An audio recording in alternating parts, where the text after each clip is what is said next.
How do Muslims view Islam's relationship to other traditions?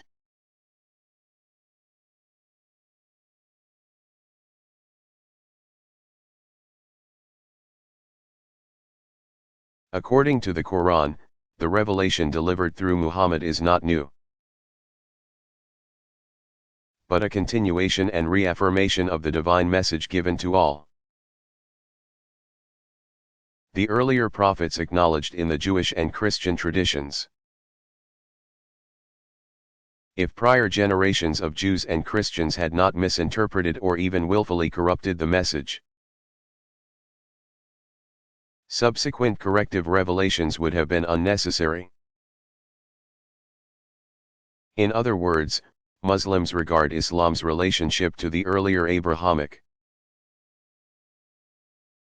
faith somewhat the way Christians regard their tradition's relationship to Judaism. The later revelation completes, fulfills, corrects, or abrogates the earlier one.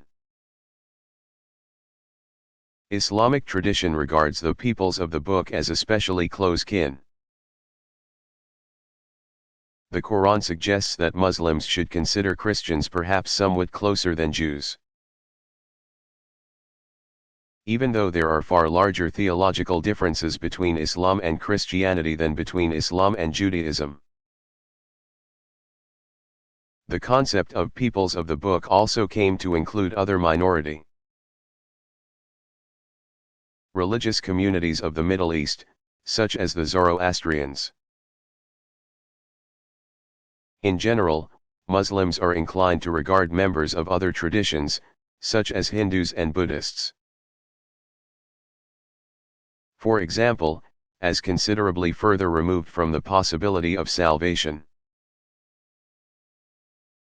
But views of that sort naturally vary somewhat from region to region.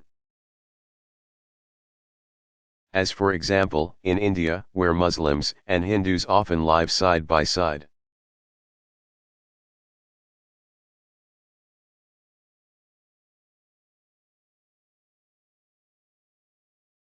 What are some of the main Protestant communities that arose out of the Reformation?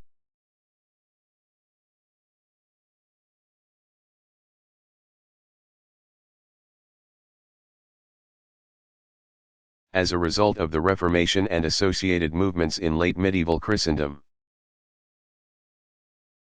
4 large families of Christian communities began to develop. Among the earliest were those identified with the reformer Martin Luther. Today a number of structurally distinct churches, all calling themselves Lutheran, have local branches all over Europe and the United States especially. Out of the reformist teachings of John Calvin have grown a variety of ecclesial bodies. Most notable are the half-dozen or more Presbyterian churches, which trace themselves directly to John Knox, c. 1513–72, a Scottish reformer much influenced by Calvin's thought. The second group are known as the Reformed, including the Evangelical and Reformed churches. A still more varied group of churches developed out of the so-called Radical Reform. From the Anabaptist wing of that movement came the numerous different Baptist churches as well as the Mennonites. From the Congregationalist wing arose the several Congregational churches, from which the United States organizations called the Unitarians and Jehovah's Witnesses split during the 19th century. While the Reformers in Europe organized their various communities, King Henry VIII proclaimed himself head of the Church of England, now no longer obedient to the Bishop of Rome. From that original movement, also known as Anglicanism, have emerged the Protestant Episcopal and Methodist churches. The latter beginning with the teaching of the once Anglican John Wesley, 1703–91.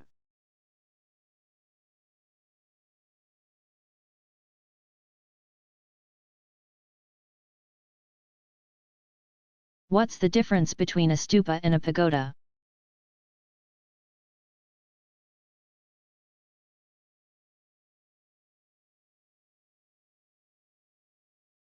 A stupa is an ancient Indian burial or reliquary monument. Its fundamental unit is a solid hemispherical earthen mound called the egg, anda, or womb, garbha. Atop the mound sits a solid square or rectangular shape, originally surrounded by a four-sided railing. Called the harmika, that may be a remnant of the days when the village altar stood inside a fenced enclosure. Growing tree-like from that is a pillar that pierces several circular discs of decreasing diameter. Usually an odd number from 3 to 11. The result looks like a multi-tiered parasol. The Buddha's cremated remains are said to have been originally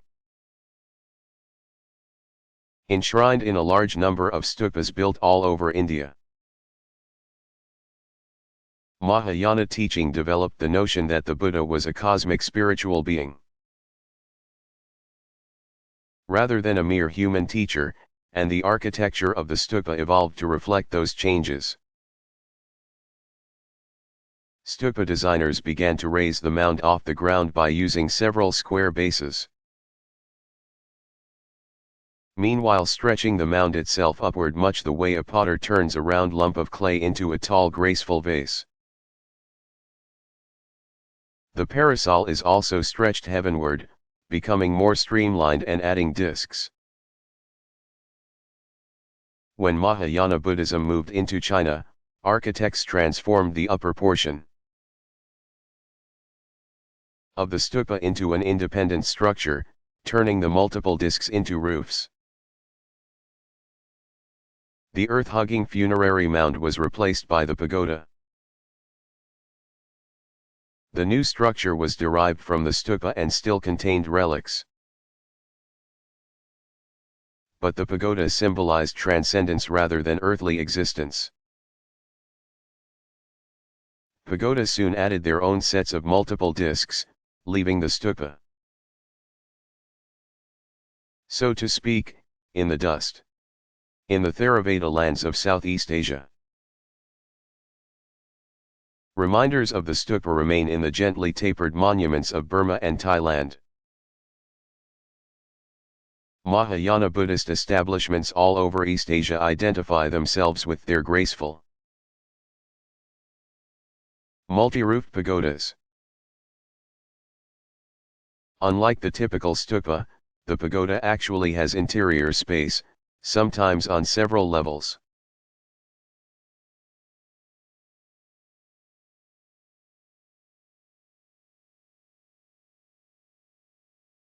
How big is the Quran and how is it organized?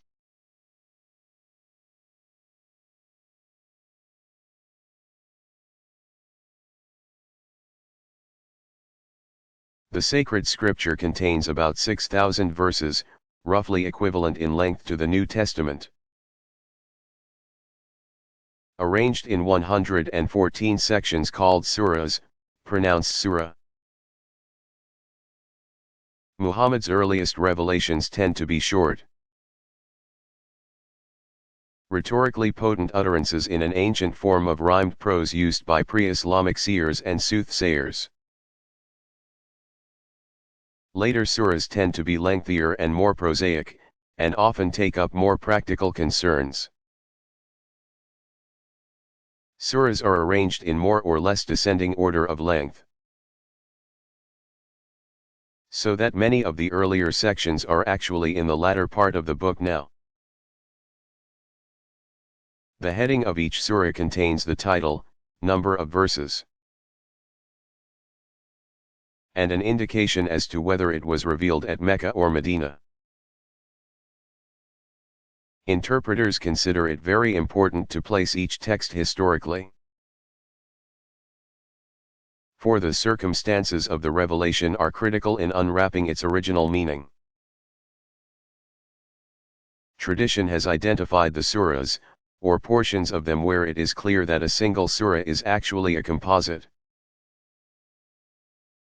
As early, middle, or late Meccan, 610 to 622, or Medinan, 622 to 632. Muslims believe the Quran is the direct, literal word of God, unmodified in any way by the Prophet who uttered them at God's bidding.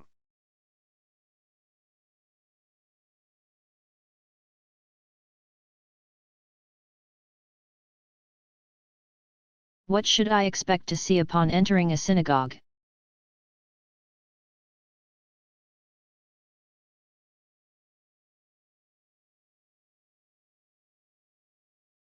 Synagogues of the various different Jewish communities use their interior spaces in different ways. But the one thing you will invariably see is the ark. Almost as soon as you enter, your eye will be drawn to the back wall. There, a pair of small doors, or perhaps a beautifully embroidered or brocade cloth, mark the place in which the Torah scrolls are kept. This is the post-temple version of the Ark of the Covenant. Should you visit during worship ceremonies, you will also see the Torah scroll itself. Often cloaked in a beautiful cloth, sometimes tooled silver. Some Torah scrolls are topped with a crown, keter, as a reminder of the kingly, royal status of the divine source. Inside the cloth, a binder, mappa, might further protect the scrolls from damage. Many Ashkenazic synagogues in Central and Eastern Europe also adorn the scroll with a Torah shield, TAS. Wealthier synagogues often possess many sets of Torah scrolls, used in rotation for different occasions. In order to keep track of the point in the text at which a given scroll was open, the elaborately tooled silver Torah shield might have interchangeable plates with the word Sabbath or the name of a particular holy day. Many synagogues will have a bimah, high place, also called al-mimar,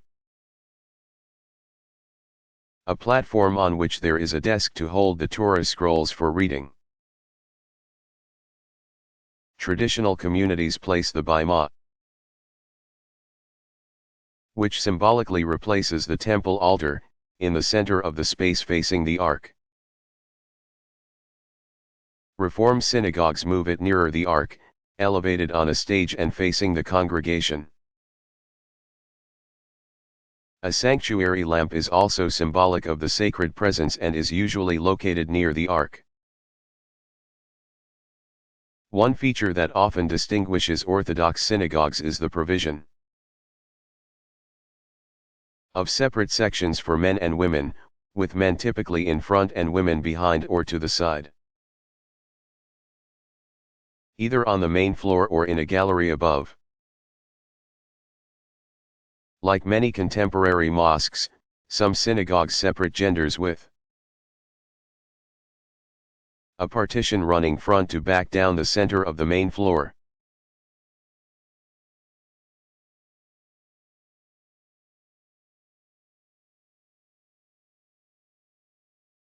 Have there ever been Shinto schisms or heresies?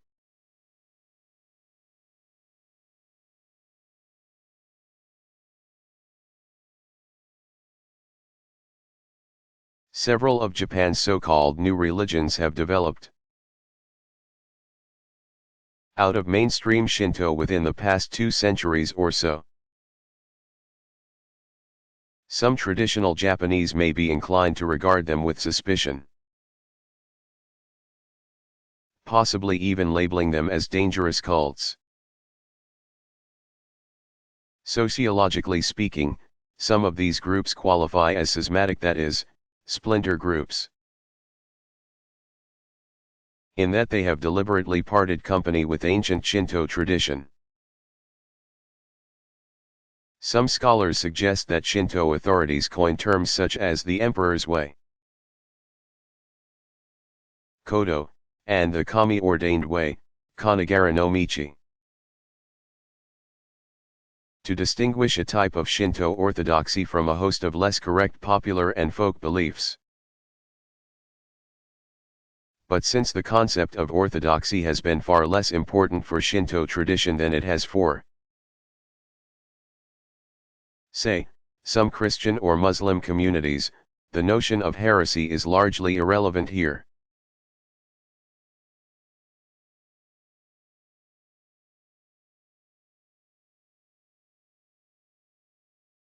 Does the sport of sumo wrestling have any Shinto connections?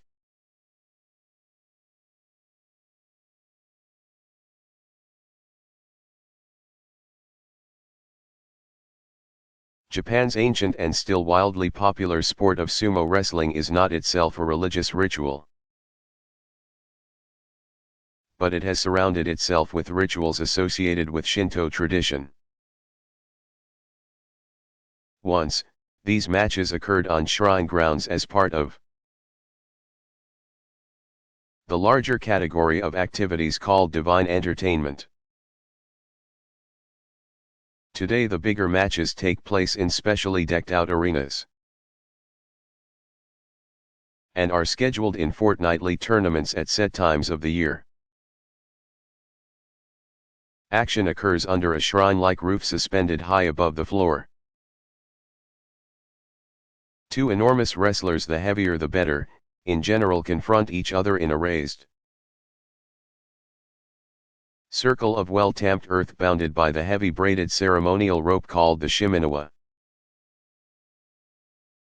As they enter the ring, the giants sprinkle handfuls of salt to purify the space. They squat and spread their arms in an ancient samurai gesture, designed to assure opponents that they carry no weapons. A referee dressed in ancient ceremonial garb signals the beginning and end of a match and declares a winner, using deliberate, archaic gestures. Sumo champions are among Japan's highest paid and most popular athletes. The best of them do countless product endorsements and parades of sumo greats led Olympians into the arena when Japan hosted the Games at Nagano in 1998. Complex as the phenomenon has become in Japanese society today,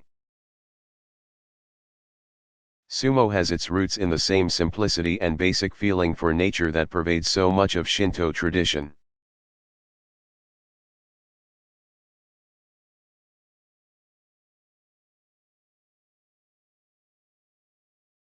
Is there a system of Confucian or CIT religious law?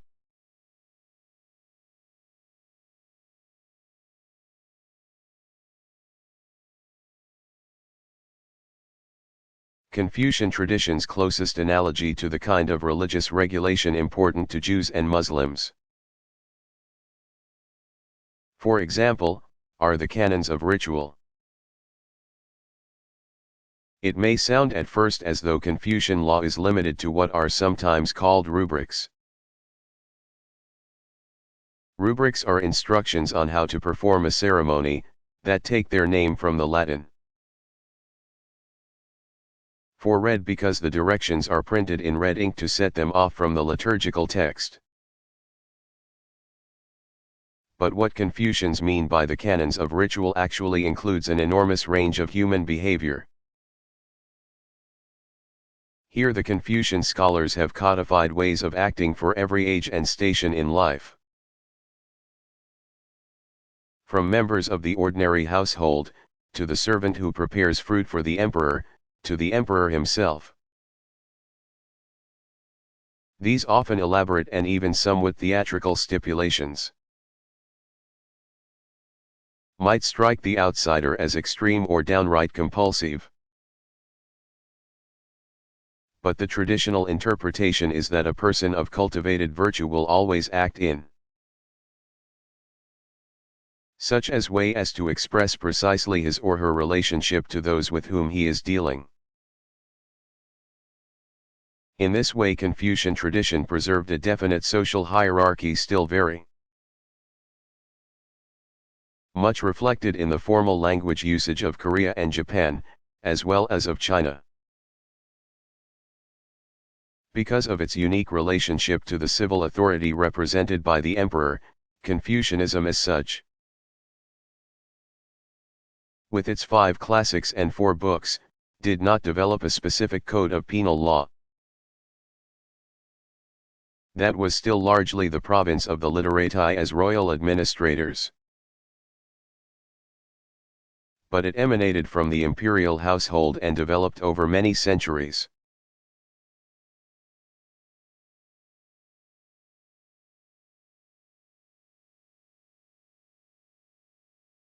What was pre-Islamic religion like, and did Islam retain any of its features?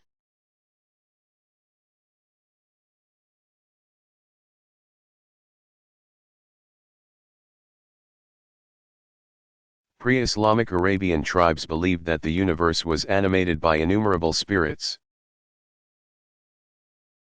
each inhabiting its own distinctive elements and natural features. They called each of these minor deities an ilah, god. But tribespeople in many regions singled out one particular local power as the chief spiritual force. That power they called the god, al-ilah, or Allah, pronounced al-laah. Mecca was one of several major cultic sites over which such a chief deity ruled. There, a peculiar cubic-shaped structure called the Kaaba stood for perhaps centuries at the center of pilgrimage traffic associated with a lively caravan trade. Pre-Islamic beliefs also acknowledged the existence of numerous troublesome beings called jinns, as well as downright diabolical spiritual forces. Muhammad's ancestors emphasized the importance of following the moral code of tribal custom unquestioningly and did not believe in an afterlife. In his early preaching, the Prophet focused on the need to behave morally and justly in light of the coming judgment. He taught that a divine will was more important than tribal custom, however ancient, and gradually increased his condemnation of the cult of many spiritual powers, called polydaemonism. The Kaaba remained an important symbol, as did the practice of pilgrimage. But Muhammad appropriated those aspects of tradition by underscoring their association with Abraham and Ishmael especially.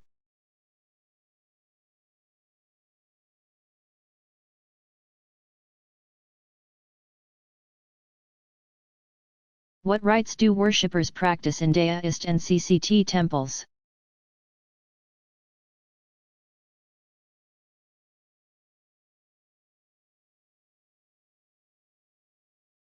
One of the most important and easily observable temple rituals involves the offering of incense.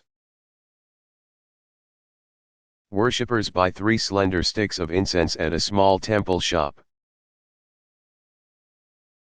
that supplies a variety of materials for different sorts of offerings. Devotees can make their offerings either at the main altar or at any of a number of side or subordinate altars. Depending on the size of the temple and which deity they choose to address. Those who wish to worship at the main shrine may first approach the large incense kettle that normally stands in the central courtyard. Igniting their incense sticks, they hold them upright between folded hands, wave them before the deity, and bow from the waist toward the object of their devotion. After prayer they insert the handles of the burning incense wands into the sand and ashes in the kettle. On some occasions a devotee might have his or her sticks placed in a holder on an altar. Some take incense ash home for use as a curative medicine. Equally important is a more ritually generic type of devotional prayer in which devotees supplicate the various deities for favors. Worshippers generally kneel to address the chosen deity. Praying either aloud or in silence, either bowing humbly or looking at the image. Offerings other than incense include a variety of foods. Most commonly fruits, rice, vegetables, wine, and sweets. When worshippers make such offerings, they often have a temple staff member light a candle for them on the altar. Toward the end of a typical episode of temple worship, devotees will burn symbolic imitation paper money as an offering. All temples provide one or more small furnaces in which worshippers offer gold paper to the deities and silver to ancestors. These burnt offerings symbolize personal sacrifice in hope of blessing and commitment to the ongoing well-being of departed family members.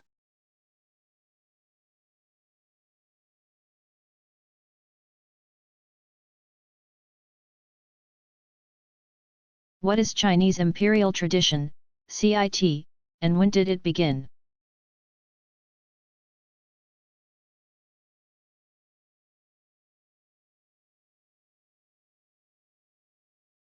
Long before the time of Confucius, a system of beliefs and practices had developed around the role of the emperor in cosmic affairs. The Chinese had come to regard the emperor as the son of heaven. He bore the awesome responsibility of securing the welfare of all his subjects. By discerning and executing faithfully the will, or mandate, of heaven. Though the emperor was called Son of Heaven, he was not considered a deity. He was rather one who had the ultimate sanction for exercising authority on earth. So long as he maintained contact with the heavenly mandate. Whenever a ruler failed to see that his people enjoyed universal justice, the people could justifiably conclude that heaven's mandate had passed to a more worthy leader. Revolution was the solution. Chinese imperial tradition had its pantheon of deities arranged in several hierarchical levels, so that the earthly royal administration appeared to mirror the heavenly. CIT did not revolve around a sacred scripture, nor did it have a separate ecclesiastical structure or ordained priesthood. It did, however, have its own equivalent of religious doctrine. Elaborate rituals comparable in form and content to those of many major religious traditions, and a hierarchical organization complete with ritual specialists. CIT is an integral part of the religious history of China, since it formed the broad backdrop against which nearly the whole of that history has been played out.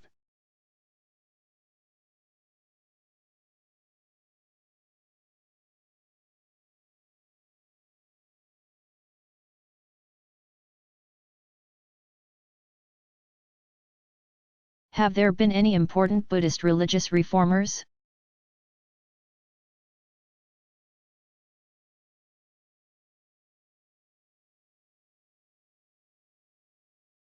Many of the various Buddhist denominations and sects are the result of attempts at reform.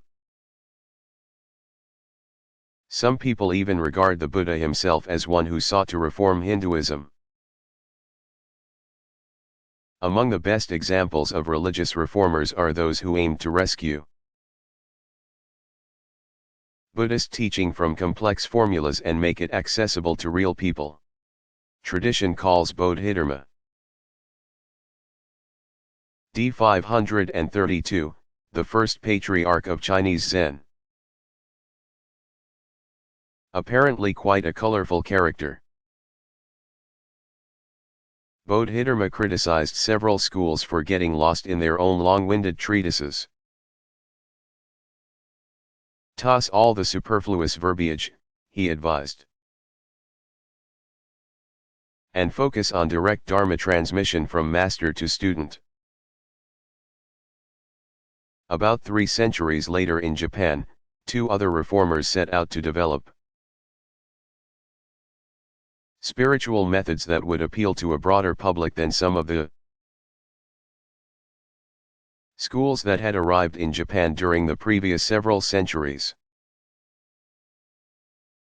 Kyokai, 744 to 835, and Seiko, 762 to 822, founded the Tendai and Shinjin lineages, respectively.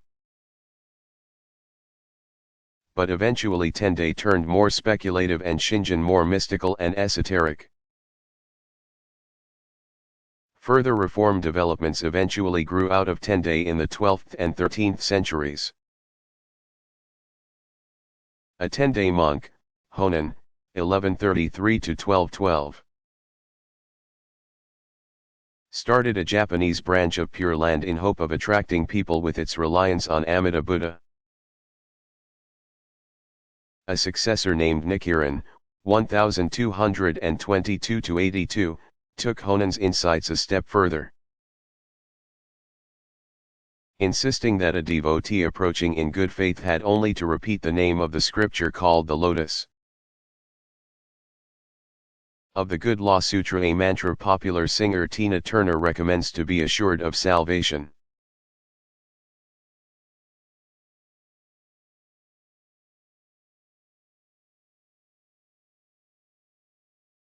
What is a sage?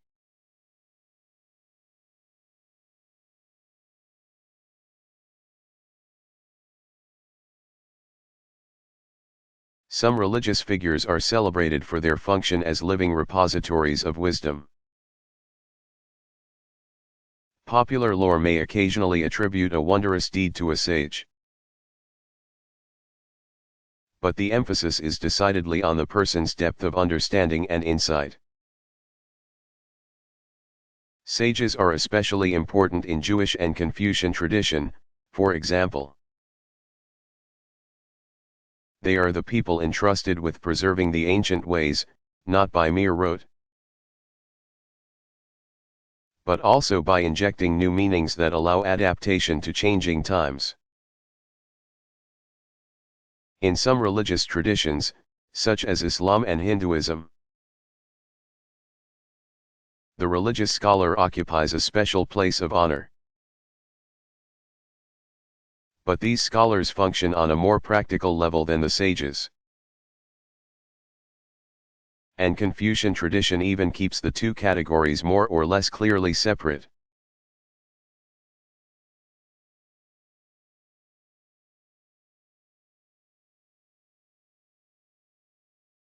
Do deists and practitioners of CCT believe in angels?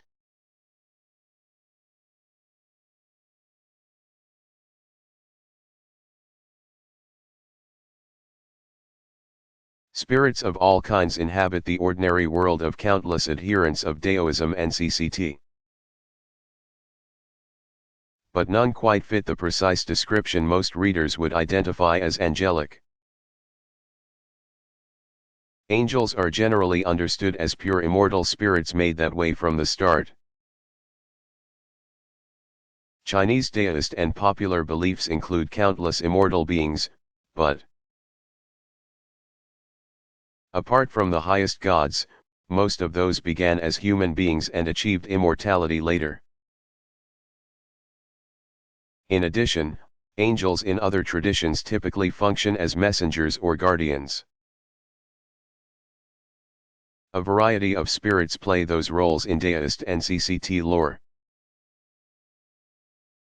Perhaps the closest thing to angels in the Chinese repertoire of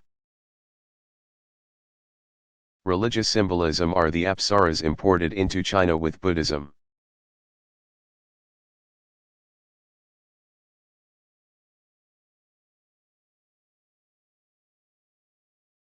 Is there an Islamic fundamentalism?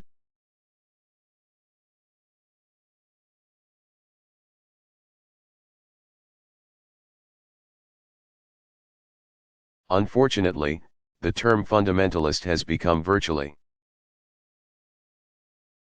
synonymous with Muslim in contemporary American usage. This is unfortunate because, when applied to Muslims, fundamentalist has been simultaneously linked to terrorism. It is fair to say that most devout Muslims interpret their scriptures conservatively and quite literally, as do the vast majority of devout adherents to many traditions. Islamic fundamentalism is not inherently more likely to be expressed in extreme behavior than any other brand of fundamentalism. One can of course point to examples of such behavior in virtually every tradition, including the assassination of abortion providers by American Christians and the burning of Christian villagers by angry Hindu mobs in India. Extreme and violent behavior that claims religious justification invariably has a great deal to do with predominant political and social climates in particular places and times. Non-Muslims often apply the epithet fundamentalist indiscriminately to widely diverse situations. For example, so-called militant fundamentalists in Algeria attempt to justify their activism on very different grounds than do, say, Shiite factions in southern Lebanon.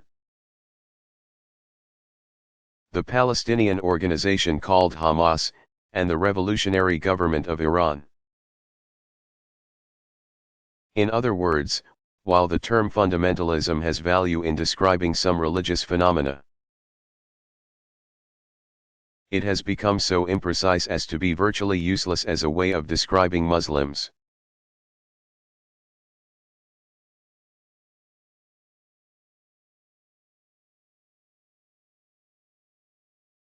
What is the central mystery of the Christian faith?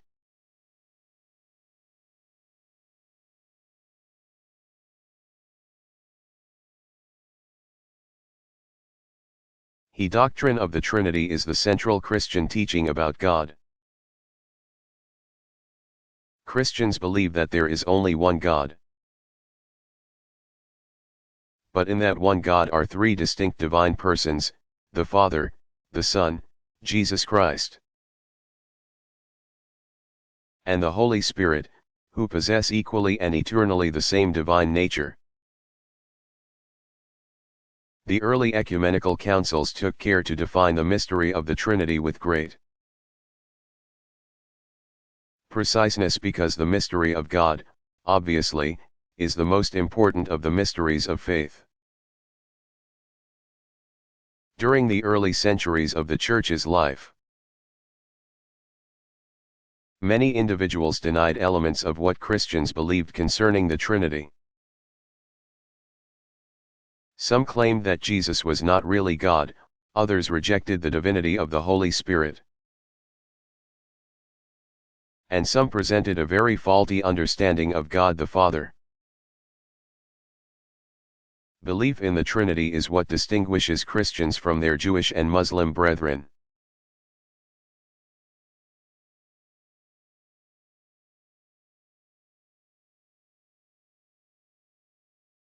Has Confucianism ever been intimately identified with specific political regimes?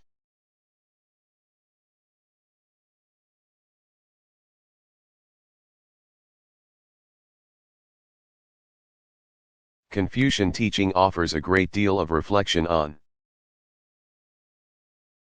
the nature of an orderly society and methods of governing. It is therefore not surprising that a number of political regimes have chosen the Confucian system as their official ideology. Emperor Wu Di, r. 140–87 BCE, of the Han Dynasty, 202 BCE 220 CE, was the first to do so, paving the way for a long and complex association between Confucian teaching and Chinese government. In Korea, Confucianism became the official religion of Korea by decree of the Yi, 1392–1910, dynasty in 1392, to Buddhism's detriment. Leaders condemned Buddhism's view of this world as illusory and argued for the more humanistic approach of Confucian tradition. Perhaps the most far-reaching result was that education toppled from its elite pedestal and became available to a wide public. Confucianism took somewhat longer to forge its links to the Japanese imperial government. During the Tokugawa period, 1600 to 1868, after the capital had moved to Tokyo, Confucian tradition enjoyed its closest association with Japanese imperial rule. Particularly in the realm of international relations, the legacy of Confucian political thought stood out. Confucians played an important role in the Meiji Restoration of 1868, which involved a restructuring of imperial administration. As the Japanese grew to regard Confucianism as an unwelcome import, the tradition's official influence in governmental circles diminished steadily.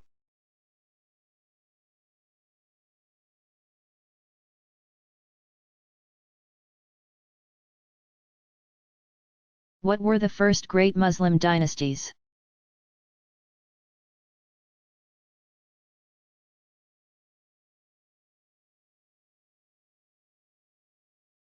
Relatives of Uthman, called the Umayyads, brought Ali down for his complicity in the murder of Uthman.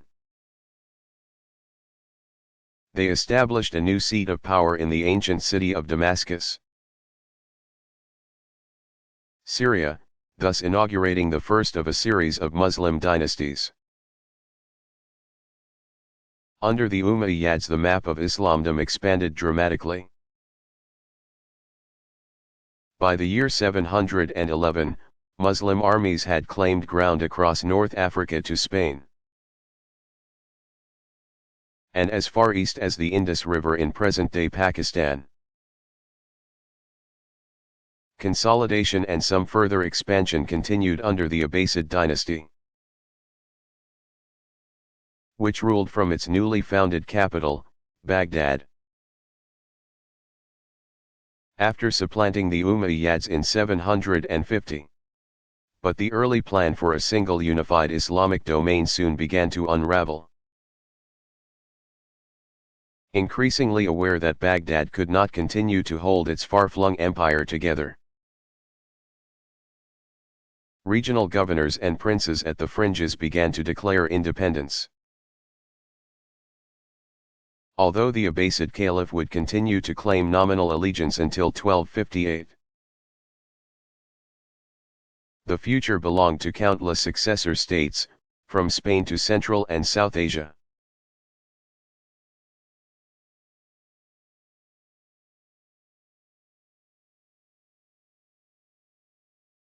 Are there religious hierarchical structures in any branch of Hinduism?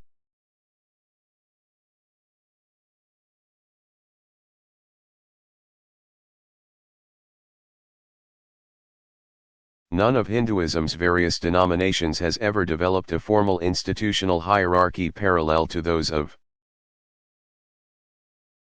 For example, Roman Catholicism or Shiite Islam.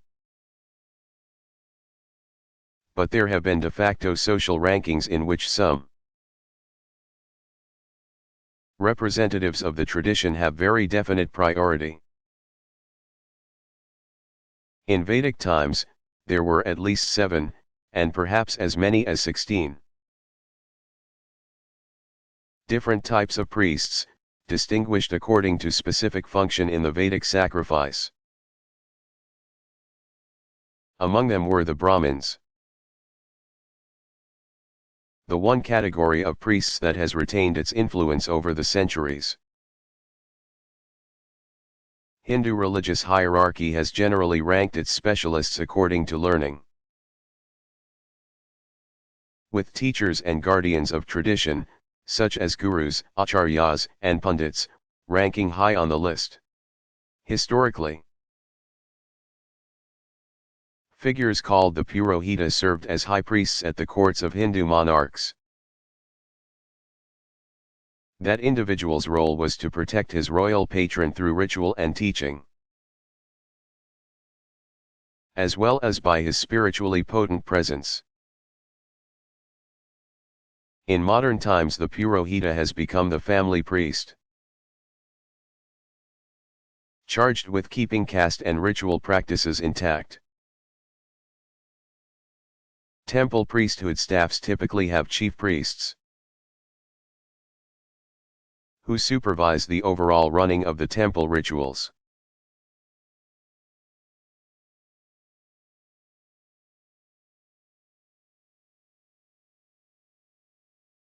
How have prophets figured in Jewish tradition?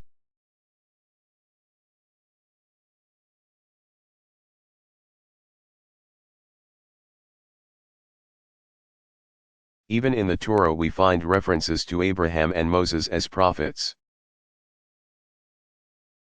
And Moses is told that his brother Aaron will be his prophet when they confront Pharaoh. In those texts the term appears to be a still rather generic indicator of one who speaks for another rather than a reference to a figure of official or institutional status. Prophetic figures continue to appear during the days of the judges. Deborah is a prophetess, according to Judges 4:4, and Judges 6:8 says God sent an otherwise unnamed prophet to the people of Israel with a divine message. Prophets as an institutional class rose to prominence in connection with the monarchy. Samuel, called as a youth to special religious service, was both the last of the judges and a prototype of the court prophet. He served as critic and spiritual guide to King Saul, as the prophet Nathan would later be for David. Elijah and his successor Elisha are perhaps the most famous of the itinerant prophets of the early monarchical years, best known for the wonders they worked. But it is the writing prophets, beginning with Amos, Hosea, Isaiah, and Jeremiah, who seem to exemplify the quintessence of Jewish prophetic office. They left amazing records both of their experience of the prophetic vocation and of the content of the message they believed God commissioned them to deliver. Prophets are, in short, a constant presence in the biblical record. Post-biblical Jewish tradition generally assumes that the age of prophecy is over for good.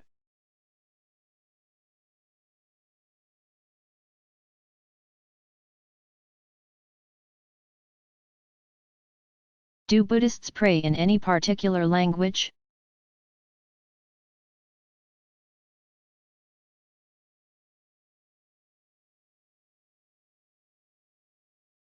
Even the earliest Buddhist practice apparently did not require any particular sacred or canonical language for prayer. People recited the scriptural texts and prayed in their vernaculars. Among Theravada Buddhists, the Pali tongue, distantly related to ancient Sanskrit, has functioned something like an official or canonical language, since the Pali Canon contains their full sacred text. But Theravada Buddhists across Southeast Asia also pray in their local languages. This all seems perfectly in character for a tradition whose foundational figure taught an egalitarian way that was neither based on any one sacred source nor structured according to any ancient hierarchy. Some of the more esoteric branches of Buddhism, however, retain the practice of using archaic texts that require special education to understand fully.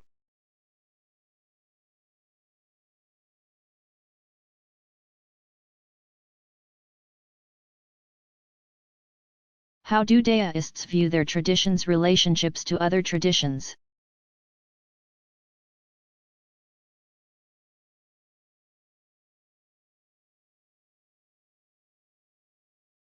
By the beginning of the first millennium, philosophically minded Daoists had rubbed elbows for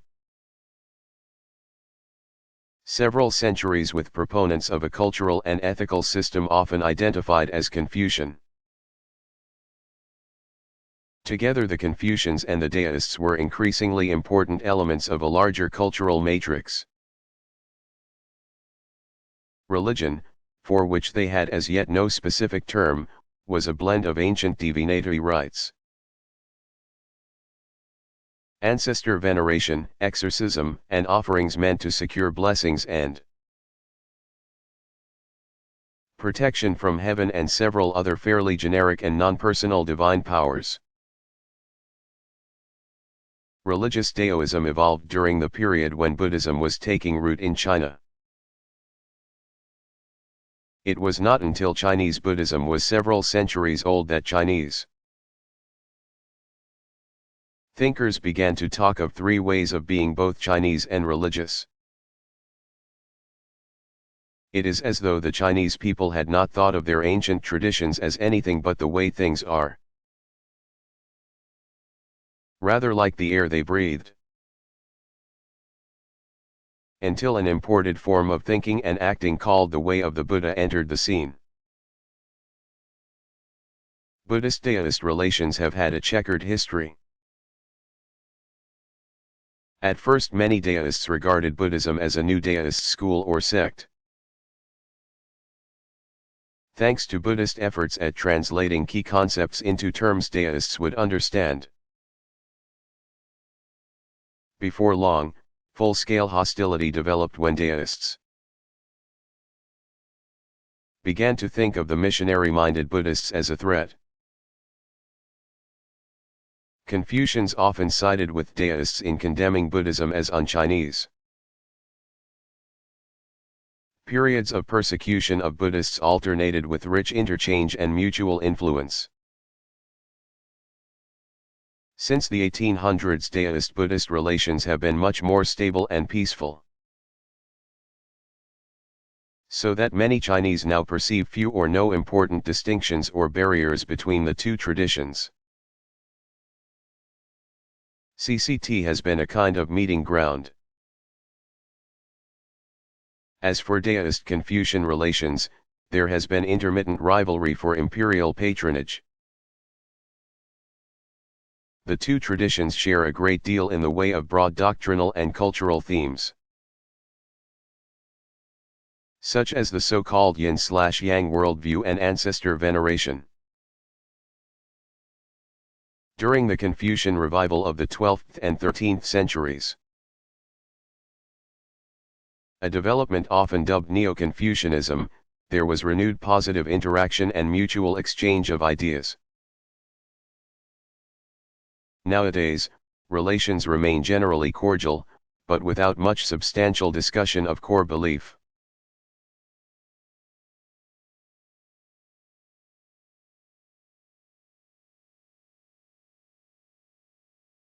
What have been the principal venues for Confucian communities and CIT?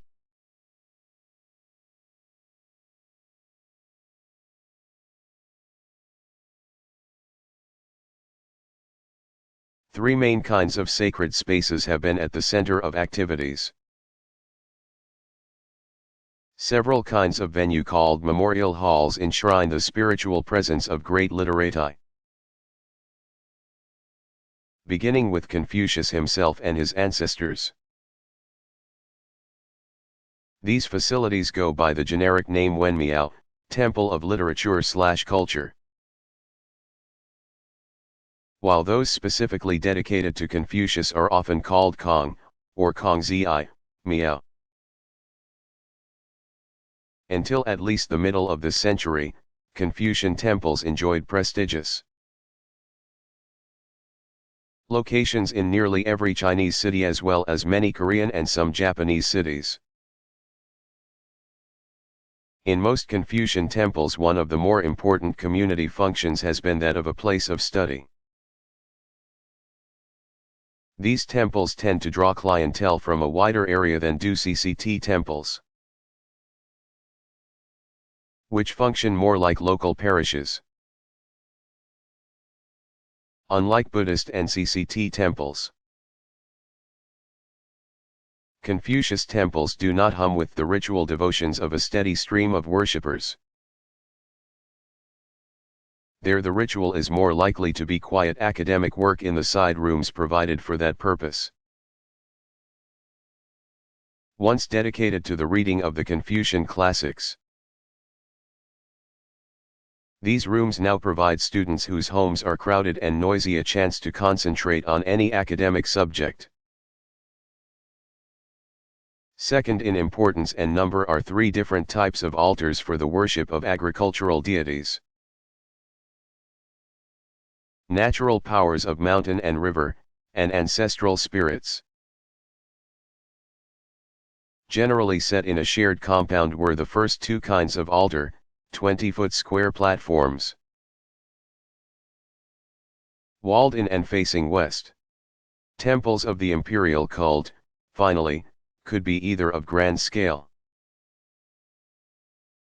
as in Beijing's Temple of Heaven, or relatively humble, as in a local temple to the earth deity.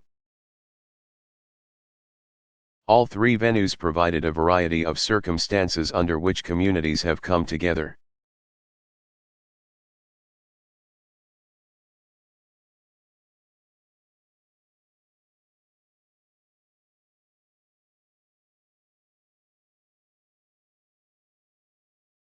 What is sectarian Shinto?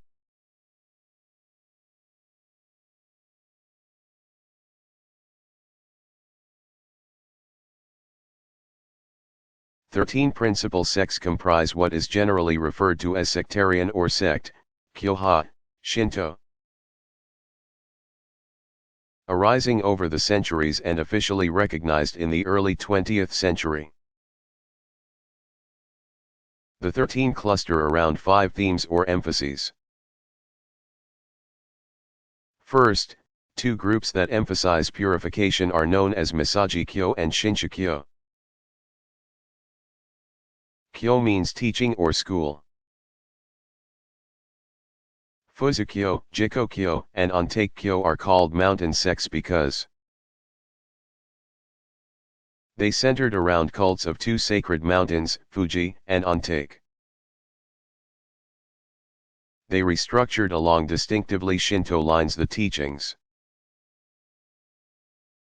of several earlier ascetically oriented groups called Shugendo. Three more recent sects have focused on faith healing.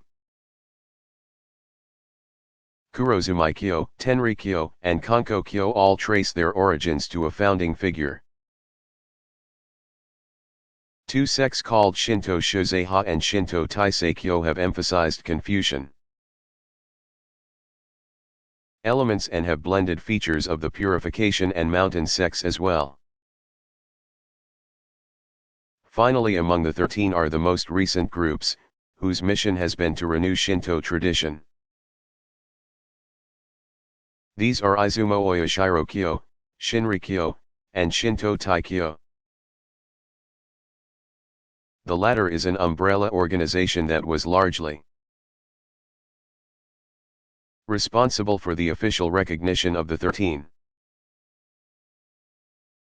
From these sects, dozens of smaller movements have arisen in recent times.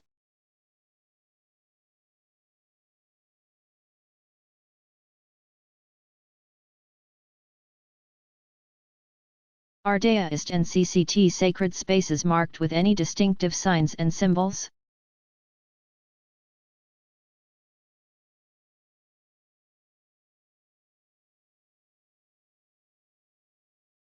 It is not always possible to determine from a Chinese sacred spaces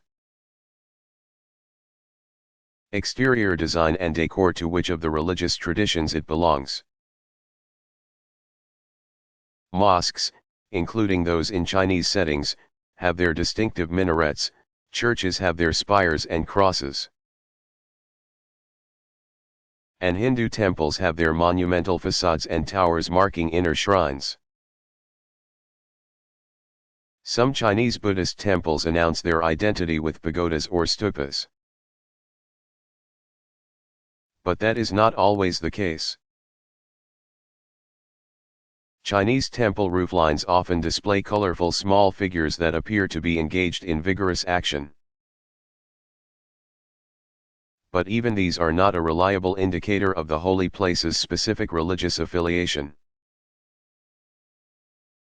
The animated figures on the rooflines are sometimes scenes taken from Chinese opera or classical novels,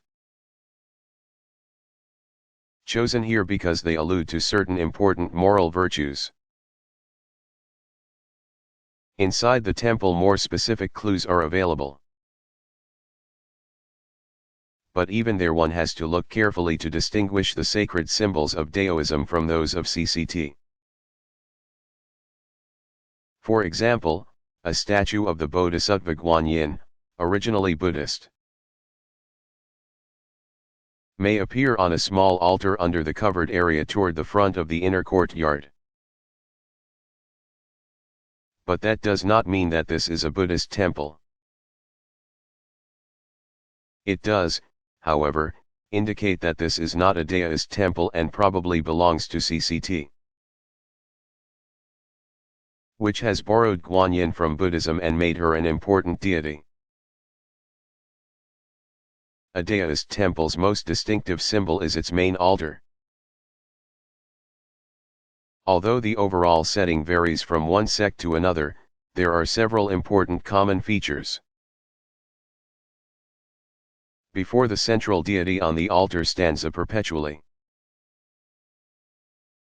lit lamp symbolizing wisdom and the light of the Dao. Two candles symbolizing sun and moon flank the lamp a few inches further toward the front of the altar. Cups of water, yang, tea, yin, and uncooked rice, yang and yin united, stand before the candles.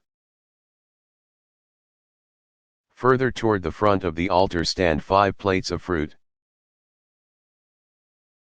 each of a different color, symbolizing the 5 elements in perfect proportion.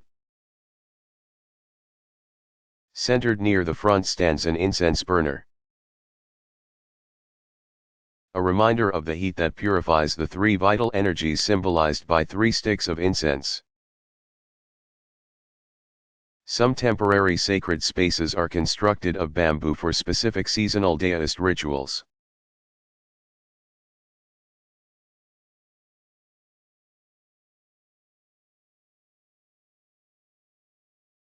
Are dreams and visions important in Confucianism and CIT?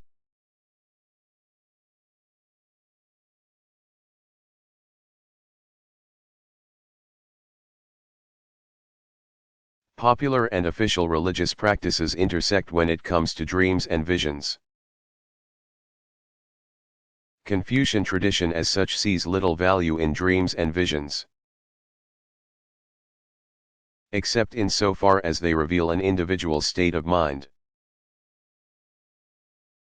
But Chinese tradition generally puts considerable credence in These alternative and privileged ways of arriving at the truth. For example, emperors are often said to have dreams informing them of the proper course of action with respect to religious matters. Local CIT magistrates who experience difficulty in deciding on legal cases were instructed to stay overnight in the temple of the local spirit magistrate, who would deliver the answer in a dream.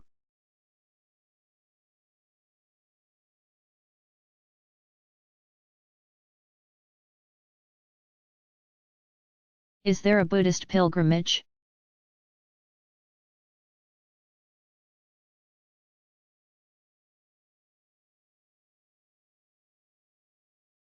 Just as meditators pursue an inward path to liberation,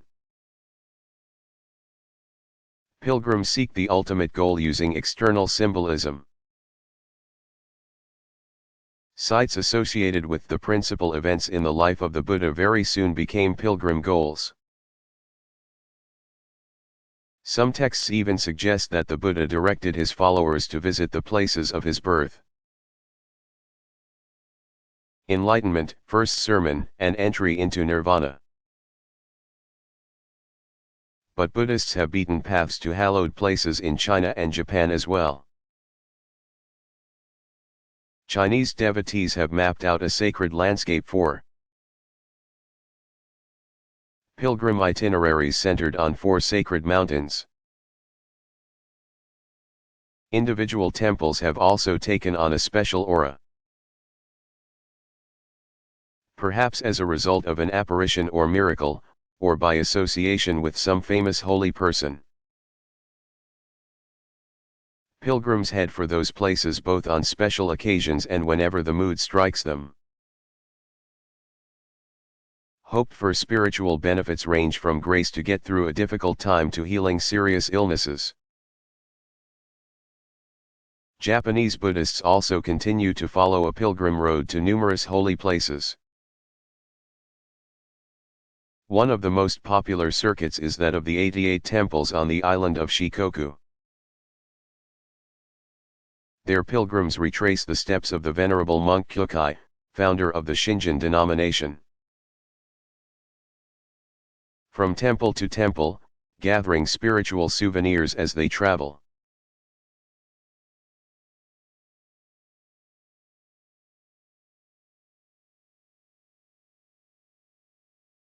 What distinguishes Reconstructionist Jews from others?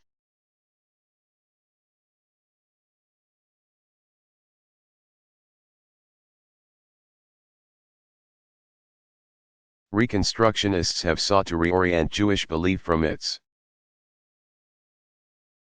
generally otherworldly focus to greater attentiveness to the here and now. Mordecai Kaplan, 1881–1983.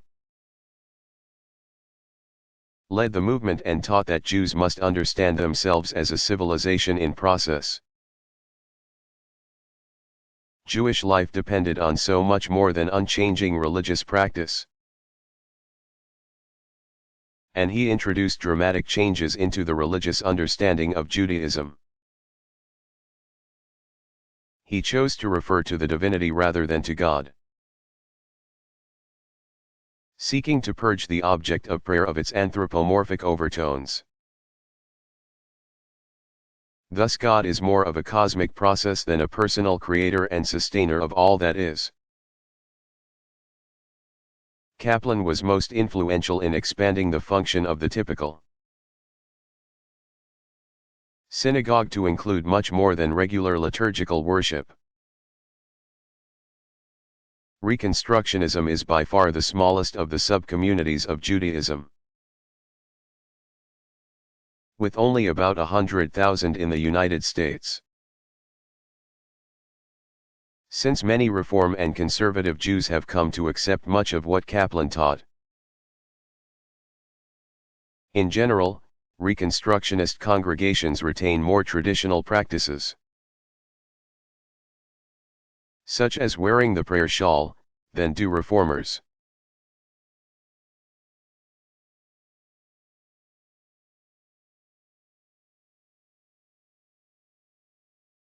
What were the laws of Richard I to crusaders travelling by sea, 1189 CE?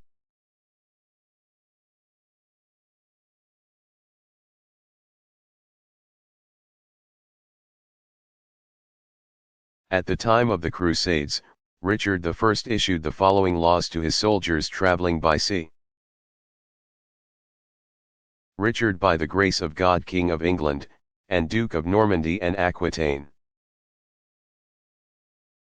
and Count of Anjou, to all his subjects who are about to go by sea to Jerusalem, greeting. Know that we, by the common counsel of upright men, have made the laws here given.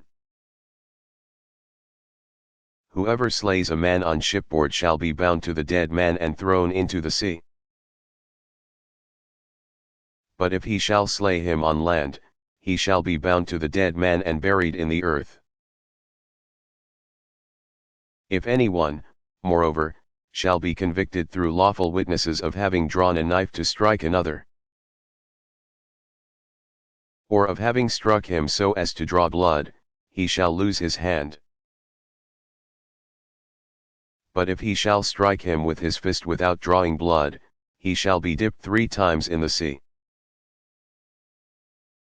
But if anyone shall taunt or insult a comrade or charge him with hatred of God, as many times as he shall have insulted him, so many ounces of silver shall he pay. A robber, moreover, convicted of theft, shall be shorn like a hired fighter, and boiling tar shall be poured over his head, and feathers from a cushion shall be shaken out over his head, so that he may be publicly known. And at the first land where the ships put in he shall be cast on shore, under my own witness at Shinan.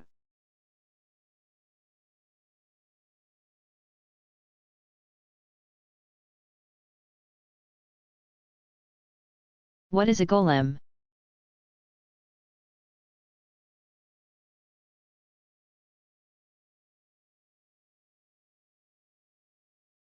A golem is a creature of legend and folklore that is also mentioned in the Talmud and in the Kabbalistic text called Sefer Yetzirah, Book of Creation. According to tradition, a specialist in the use of sacred words with magical power can cause a figure of clay to come to life by inscribing on its forehead the Hebrew word for truth, emeth. Stories from Prague's Rabbi Judah Lahu describe the golem as a helpful house servant at first,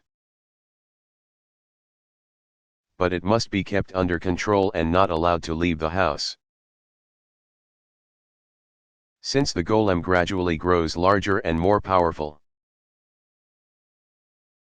it can be a frightening and destructive creature, rather like a Frankenstein monster.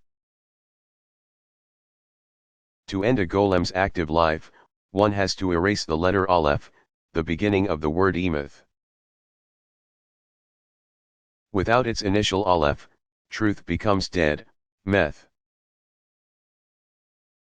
Stories of the golem were especially popular in the Jewish ghettos of Central and Eastern Europe. One especially grim tale relates how one golem's owner reached up to erase the letter Aleph and immobilize the creature. He succeeded, but died when the small mountain of clay fell on top of him. A few years ago an episode of the television show The X-Files was based on the lore of the golem and told of a deceased Jew who returned from the grave in order to avenge a social injustice associated with his family.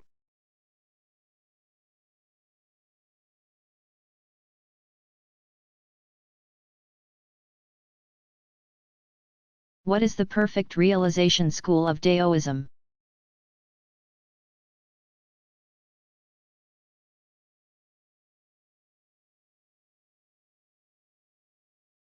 Founded by Wang Zhe, c.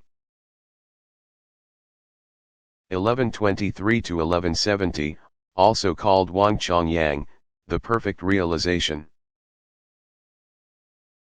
Chuanzhen school is among the most important Daoist monastic orders. According to legend, Wang Zhe received new revelations from one of the 8 immortals, Lu Dongbin. Ascetic self-denial was a central feature in the order's discipline, including meditative practices designed to maximize yang energy and minimize yin. The founder evidently insisted on the importance of studying the teachings of Buddhism and Confucianism along with those of Taoism, but focused on the characteristically Taoist spiritual goal of immortality. Of its several branches, the Lung Men, Dragon Gate, is perhaps the most influential. Like religious orders in some other major traditions, the perfect realization order historically has been socially active and responsible for preserving much traditional Chinese religious culture in times of turmoil. For example, they have done extensive refugee relief work and published a major edition of the Daoist scriptural canon in 1192 from the White Cloud Monastery in Beijing. The Lung Men branch of the order continues its work today.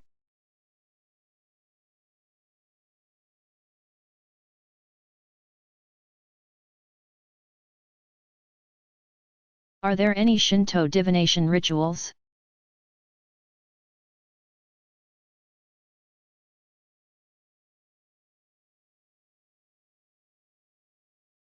Bokusan is the Japanese term for the complex process of divining auspicious times for agriculturalists. Divination encompasses a variety of specific devices.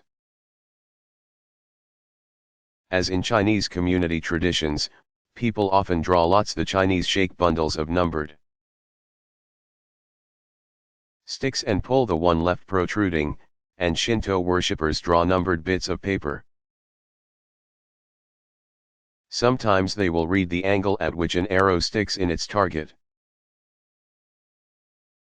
or read the designs on a turtle shell, or hold a deer's shoulder blade in a flame and observe how it cracks. A similar ritual uses arrows for slightly different purposes. People purchase white arrows at shrine shops, especially around the New Year, and use them as amulets, protective devices, at home throughout the year. Divination is required for setting the dates for many major festivals. Ritual leaders invite certain divinatory kami to be in attendance. As the diviner kindles a sacred fire on which to heat a turtle shell, specialists then read the relationship of the cracks to lines and characters pre-drawn on the shell. A ritual cousin of Chinese Feng Shui is called Kaso. It involves a set of geomantic calculations to establish optimal conditions for all sorts of human habitations. Another type of divination has worshippers write on small pieces of paper their various options as they prepare to make a major decision. In what may be a variation on a contemporary popular Chinese practice, people typically pull a stick from a bundle, read its number, and take a piece of pre-written advice from a correspondingly numbered drawer. Numerous Shinto shrines provide racks where people who find the advice unpalatable can tie their paper to be rid of the effects of the bad news.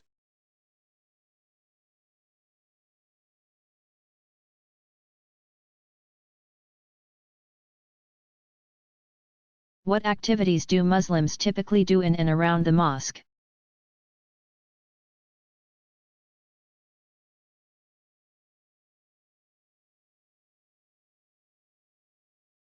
Throughout history and in many parts of the world, mosques have stood at the center of an enormous range of activities. In Egypt, Turkey, Iran, and India, for example, mosque complexes have combined educational facilities of various levels, libraries, medical schools, and hospitals, social service facilities, funerary facilities, and religious residences.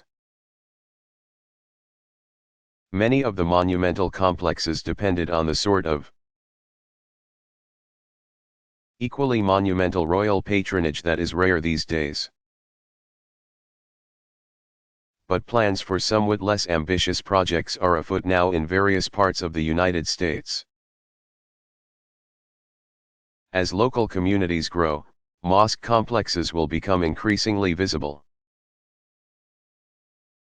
Meeting and social spaces are just the first of many needs beyond the basic requirement of a place for communal ritual prayer.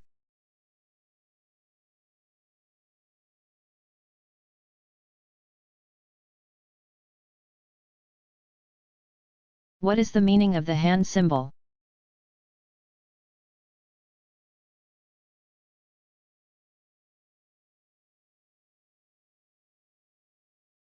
Silhouettes of a five-fingered open hand appear often as a motif in jewelry and on staffs that function as standards in some Shi'i religious rituals. Called the Five, the symbol reminds devotees of the five principal members of the Prophet's family: Muhammad, Fatima, Ali, Hassan, and Hussein. Many Shiite mosques display the hand as a finial on both domes and minarets in mosques of classical design. Sometimes the hand was hoisted atop a staff as a battle standard, emblazoned with prayers to Ali on the fingers and the names of all 12 imams encircling the palm. As a symbol used by Muslims in various parts of the world by Muslims of various communities, the hand functions as a talismanic magical device, a symbol of control or power associated with Muhammad's daughter Fatima.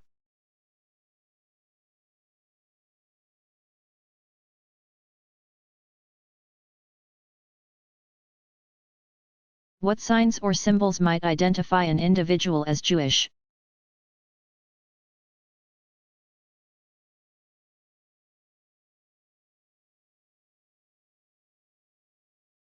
One of the most common and easily visible signs of Jewishness is the small circular skullcap called the yarmulke or kippah,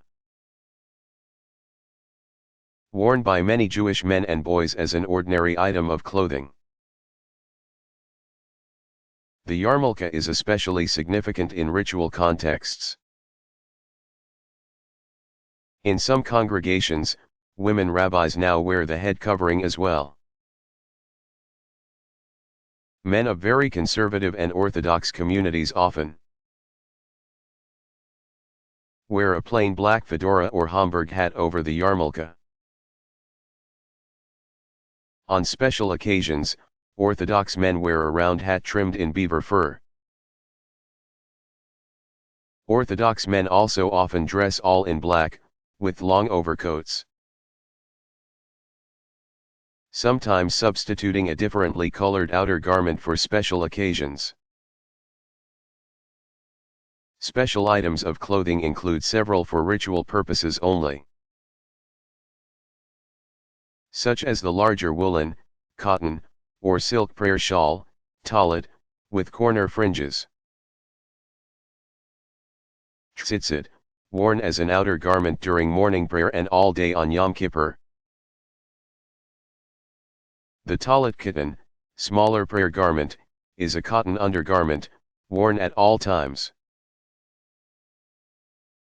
with fringes bearing 613 knots, the total number of commands 248 and prohibitions 365 in Torah. that hang out at the belt line as stipulated in Numbers 15:37-38. Some Jewish men don phylacteries, tefillin, on the left arm and forehead. These small leather boxes bound with leather thongs contain texts of scripture. Exodus 13:1-9, 11-16, Deuteronomy 6:4-9, 11:13-21. And are worn by Orthodox and some conservative Jews for daily morning prayer both privately and in synagogue. Another symbolic practice involving the body itself is the growth of side locks, PEOT. Men and boys do not cut their forelocks, and when they are long enough, they curl them so that they look like coiled springs. This is in response to the biblical injunction of Leviticus 19:27, "You shall not trim the hair on your temples." Smaller items often worn by both men and women. Whatever their communal affiliation, include rings or necklaces with the six-pointed star of David or the two Hebrew letters that spell out a name of God, Chai, living one.